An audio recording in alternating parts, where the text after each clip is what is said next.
Karibu tena mtazamaji, katika sehemu ya pili tuna makala maalum jioni ya leo. Na kupatikana kwa mafuta katika kaunti ya Turkana ni jambo kubwa kwa Wakenya na hasa wakazi katika kaunti hiyo ambao waliosahaulika kwa miaka mingi. Lakini hayo yakijiri, swala hilo pia limeleta msisimko mkubwa wa kisiasa na kuibua maswali miongoni mwa wenyeji katika eneo la Lokichar, sehemu ambayo kumepatikana mafuta hayo, ni iwapo mafuta hayo yatawafaidi. Mwanahabari Agnes Penda alipata fursa na kuzungumza nao, na haya hapa makala maalum ya visima vya Utesi, makala ambayo na kuachia nayo kwa sasa. Nimekamilisha taarifa hizi mtazamaji, lakini naomba kesho kuanzia mwendo wa saa 10 tuwe pamoja kwa taarifa za mbiu ya KTN ili ni kuarifu na kinachoendelea katika sehemu mbalimbali hapa nchini. Endelea kupata makala hayo maalum ya visima vya Utesi.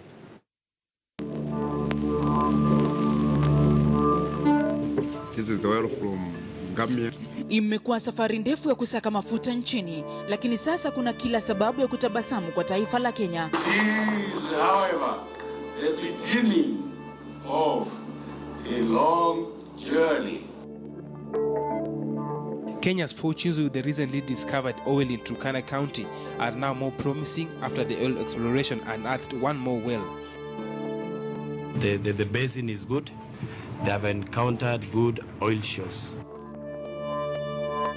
Stakeholders wote wa mafuta walielewana ugawaji wa rasilimali ya mafuta. Mtu akisimama hapa aseme Uhuru ako na haja na mafuta ya wengine, ashindwe. Kila mara bei za mafuta hubadilika, hivyo basi kuathiri hali ya kiuchumi, hasa uuzaji na ununuzi wa bidhaa na huduma nchini. Lakini katika muda wa miaka 5 hivi hali huenda ikabadilika kufuatia kugunduliwa kwa mafuta katika kaunti ya Turkana. Je, hali iko vipi katika eneo hilo?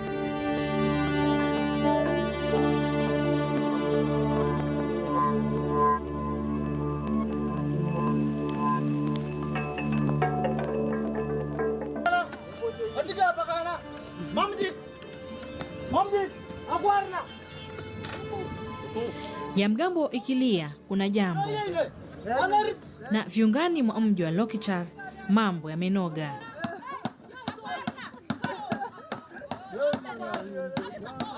Huu ni mchezo wa kuigiza unaandaliwa mara kwa mara kama njia ya kuwafundisha wakazi wa Turkana masuala mbalimbali, kuelimisha kuhusu mambo ambayo huenda yakawa yanawakanganya.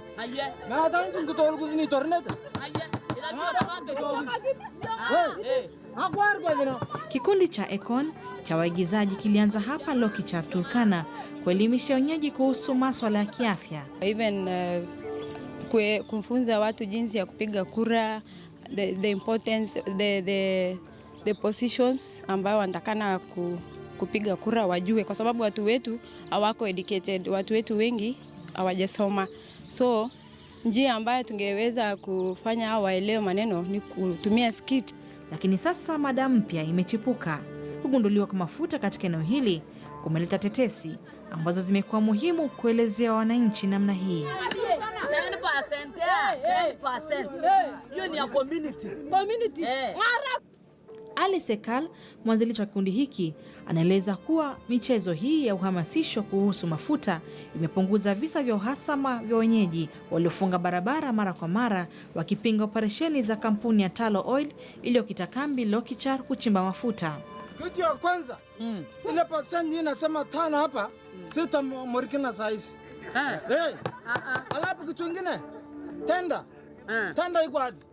Tenda itakuja. Hii tenda ikuja kwa community. Kazi ya Talo imefungua kidogo jamani wapendwa. Imefungua. Tafadhali. Kazi kwa vijana wetu. Swali. Hebu sema. Sisi vijana tumesoma, tuko na makaratasi ya kutosha. Kabisa. Nyinyi hamuja kuja kwa ofisi yangu. Kuna kazi tunapewa kazi ya kuandika. Makaratasi yenu. Kuna maofisi hapa imefunguliwa ya Talo. Nitakana muende huko, mu-request kama kuna hadi watu wameweka hapo, muangalie makaratasi ya kutosha yako. Kulikuwa na ajira mingi, lakini hapo awali kukakuwa na shida. Baada ya miezi chache mwaka jana kazi ya Talo ilipungua, na Talo pia wakaona ni vyema kuhamasisha community kupitia kikundi hili, na pia tuka engage na wao na tukaweza kufunza watu visima mingi ilifunguliwa ni kwa sababu yetu, kwa sababu tuliweza kuelewesha watu umuhimu ya kushare hiyo resources na pia kujulisha watu umuhimu ya hii mafuta inasaidia nini. Mchezo unapotea fora na waigizaji kufaulu kuwazungumzia wananchi. Anasema ati 10% tunachukua 5%. Kwani 75% inaenda wapi?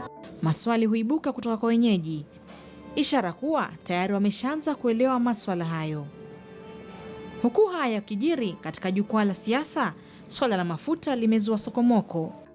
Mtu akisimama hapa aseme Uhuru akona haja na mafuta ya wengine, ashindwe na Mungu, shetani. Tetesi zinachipuka katika ugavi wa hela za mafuta baada ya Rais Uhuru Kenyatta kutotia saini mapendekezo ya kuyapa maeneo yaliyo na rasilimali ya mafuta 20% ya mapato ya mafuta hayo na kupendekeza 5%. Ugawaji wa rasilimali ya faida ya mafuta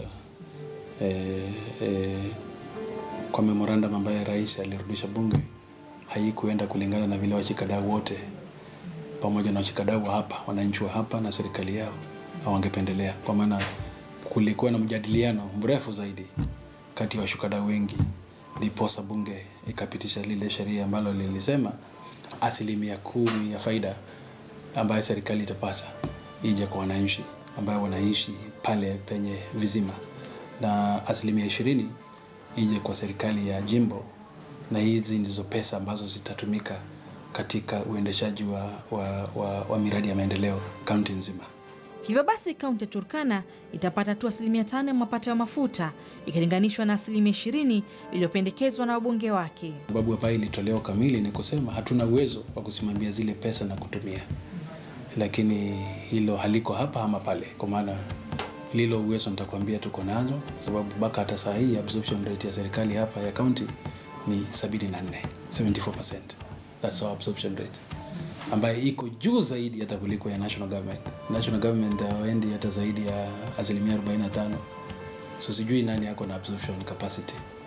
Sheria ile ambayo ililetwa na ikapitishwa na bunge, mimi nikiwa rais ndio nilikataa kuweka sahihi, nikairudisha bunge na tukawaambia angalieni hiyo mambo ya vile hiyo rasilimali itakawa, kuhakikisha kwamba kila mtu wako na haki yake properly.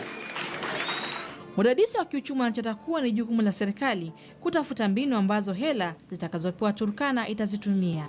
Hawezi sema hakuna uwezo kama hakuna mahitaji, na sana vile kitu kingine unaweza fanya ni tuseme unaweza tumia kama 2% hii katika hii budget, alafu hizo zingine ziende kwa akiba. Yeah. Na sana nchi zingine wanafanya hivyo. Kwa hivyo ukiangalia Ghana kuna 1% kutoka hizo fedha zinaenda kwa akiba yenye zitatumika kwa generation hizo zenye zitakuja. Maana unajua hii project si ati ni ya muda mrefu, ni miaka 20 hivi alafu project imeisha. Kaunti ya Turkana ikiwa mojawapo ya maeneo kame zaidi nchini, kupatikana kwa maji ni bahati nasibu. Miundo msingi kama barabara, shule na hospitali ni katika maeneo machache ya kaunti hii. Wakazi wa Turkana wakiteta kuachwa nyuma tangu ukoloni. Ina zaidi ya hektari 1,300 hivi ambayo ina rotuba mzuri. Ikipata maji tutaweza kukuza chakula, hata kama ni mahindi tunaweza kukuza mahindi mara 3 kwa mwaka, na tukikuza hivyo hii ndio basi itakuja kukua shamba la chakula, ni bread basket ya Kenya. Ni swala la kisiasa lakini lililoko katika vinywa vya wengi kama Lucas Amuron, Simba wa Lokichar kama wanavyomuita mashabiki wake. Yeye si mshona viatu tu, wakazi wanasema yajua mengi zaidi, hasa habari. Huchangia mijadala redioni. Nimejiwekea hiyo jina kwa sababu ya Turkana. Wanasema ndiye anayepaza sauti zao na kuwatetea hewani. Lucas kama wengine wa Turkana anasubiri mabadiliko baada ya Kenya kupata mafuta katika eneo lake, lakini siasa ya 1% haijampita. Pasali watoto yetu na wachukuu yetu wabaki wakikunywa hiyo mafuta kwa niaba yetu. Sasa hatuwezi kuanzia kufinywa kwa sisi, alafu mbeleni hapo nagana wachukuu inakuja kufinywa ati nagana babu ndio walikubali. Hatuwezi kubali, tunataka 30%. na kama ni ngumu mafuta yakae, hakuna kusafirishwa. Semi zinazotishia shughuli hasa za uchukuzi wa mafuta hadi Mombasa. Haya yote pia yakichangiwa na udogo ufahamu wa mambo yalivyo katika jamii hii tangu kampuni ya Talo Oil kukita kambi hapa mwaka 2012. Turkana bado yuko ile maisha kabla Talo hajamii hapa. Nyanya Asekon Chumchum ni mmoja wenyeji wa Lokichar. Tunampata akiwa katika shughuli zake za kawaida. Ingawaje ni mpevu katika umri na mwingi wa busara, mambo ya kupatikana kwa mafuta hajafahamu vyema. Anasema ujio wa kampuni ya mafuta katika eneo hili umefaidi wakazi katika ajira. Tulikuwa tunajua mafuta imepatikana na tunaweza saidika, lakini aswa kabisa hatuoni hii mafuta itatusaidia namna gani. Hatujui itasaidia viongozi, itasaidia serikali ama itasaidia wasomi. Hiyo ndio swali ambayo bado inatutatanisha kabisa. Lakini hajafahamu faida nyingine inayotarajiwa katika siku za usoni. Kama mtu aliyeishi hapa kwa miaka mingi, anafahamu matatizo ya wenyeji wa Turkana ambayo angetaka mafuta yaweze kuyatatua. Kama nataka mafuta, kama nataka Turkana patia kitu yake, alafu nabaki hapa. Kama nachukua mafuta kabla Turkana iko njaa, sitaki. Kwa sasa kampuni ya Talo Oil imeshafanya awamu yake ya kwanza ya kuchimba mafuta ya kwanza. Mafuta yanayotarajiwa kusafirishwa hadi Mombasa, alafu nje ya nchi kwa ajili ya kupimwa na kuona viwango vya ubora wake katika soko la kimataifa. Awamu hiyo inatarajiwa kuendelea hadi mwaka 2020. Mafuta hayo yatasafirishwa kwa barabara takriban kilomita 1000. Serikali inapanga kutumia shilingi milioni 210 kujenga bomba ama pipeline ya kusafirisha mafuta hayo hadi bandari ya Lamu ili kusafirisha viwango vikubwa zaidi vya mafuta ghafi. Kenya inapanga kusafirisha kati ya mapipa 2000 na 4000 kwa siku. Biashara ya mafuta inakadiriwa kuipa Kenya shilingi bilioni 280 kwa mwaka. Lakini huku hesabu hii ikipigwa, baadhi ya wakazi wanadai kukadiria hasara tangu kuanza kwa uchimbaji wa mafuta eneo hili. Upande mwingine wa Lokichar, Nangaro Nautu anahesabu ngozi za mbuzi na kondoo 50 anadai kuwa wamekufa kufuatia athari za kemikali zinazotumika katika shughuli za uchimbaji wa mafuta. Anaishi karibu na kisima cha 10BB ambacho katika eneo la Luma Kamar. Wakati ilitoa mafuta hapo chemical akaingia kwa nyasa mbuzi akaanza akakufa mbili ama 5. Hiyo mbuzi 81. Ulikuwa na warokota moja ama unawapata wakiwa wengi? Wengi 10. Na mbona uliweka ngozi? Kachoma ingine. Madai ambayo hajathibitishwa pia yamefanywa na wengi wenyeji wa hapa walioandamana kwa wakati mmoja na mizoga ya mifugo wao waliodaiwa kufa kutokana na sumu ya kutoka kwenye visima vya mafuta. Hiyo anafanya kazi yake. Hujaji hawa wakidai kuwa licha kuwasilisha alama zao katika afisi za Talo, baadhi kama Nangaro hawajapata majibu.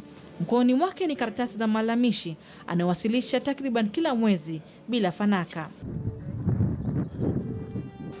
Masuala ya kimazingira kama vile kutirika kwa maji yanayodaiwa kuwa taka na yaliyo na kemikali pia kumonekana kama kikwazo kwa wenyeji wa hapa. Unapata hawa watu wanaishi chini ya wellpad. Sasa wakati upepo inakuja, kuna hiyo toxic element acid ambayo inakuja. Wakati sasa watu wana inhale, wanakuwa na matatizo, wanapata wanajikuna. Wanapoenda kwa hospitali wanaambiwa kwamba hakuna magonjwa, lakini mtu mwenyewe anahisi kwamba ako mgonjwa. Baada ya kujua hii kitu ndio anakumaliza, ndio tulipeleka complaint 2016. Na wakasemaje? Akasema tunaangalia sijui tutapata mahali ya kupeleka hiyo kitu ama sijui tutafanya nini. Miti imeanza kukauka, matawi imeanguka. Kwa hivyo hata mvua inaponyesha, vegetation, yani mimea haiwezi kuwa vile inakwanga, haiwezi kuwa jani kibichi, inaendelea tu kukauka kwa sababu yale kemikali imeingia mpaka hata kwenye ardhi. Kampuni ya Talo Oil kwa upande wake inasema imefanya juhudi za kufanya maisha ya wenyeji rahisi katika shughuli nzima ya uchimbaji mafuta. In this journey over the last 5 years, we made significant transformation to the people and community in these areas that we work in. From areas such as education, right all the way from primary school to secondary school to universities, benefiting over 30,000 students. We have been very active in the area of health as well, constructing infrastructure, health, hospitals. In the area of environment as well, we just saw one tree nursery that we are experimenting on to make sure that we reforest the areas that we may have impacted. Kama Talo anataka saidia Waturkana, angalia maneno ya elimu, hospitali, barabara, maji. Tuiko saa hii hapa Lokicher tunaomba maji. 30% of all transport will be done by the Turkana people. People say, well, we want revenue share. We want everyone to have more revenue share. But there's more to revenue share. In fact, I would argue that the number of people who are benefiting from this oil industry when it comes to exploration, you've heard that there is a gentleman who is not far from here, who grew up not far from here, who is a petroleum engineer. You've got the vehicles that we came in here with. Those are all belong to Turkana people.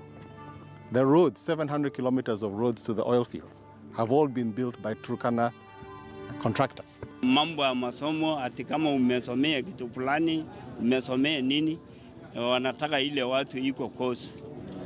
Sasa ni bile wanajua Turkana hakuna hiyo, hajafikia hiyo kiwango kama hiyo. Wenyeji wana matumaini kuwa matatizo kama haya hayatasababisha karaha kwao kama ilivyo katika mataifa kama Nigeria, Sudan Kusini yaliyojipata tabani na kupigana kufuatia kupatikana kwa mafuta. Lakini haya yote hayajatoa matumaini ya watu wa Turkana kwamba baada ya kusaulika miaka yote yao, mwanga umeanza kuonekana. Faida ya mafuta ina uwezo ukiyabadili maisha ya Waturkana, kuangamiza umaskini. Muundeleo kwa mafuta katika kaunti ya Turkana ni jambo ambalo limeonekana kwa muhimu kwa ukuaji wa uchumi wa Kenya kwa jumla, na hasa katika kaunti hii ambayo haijaona maendeleo kwa muda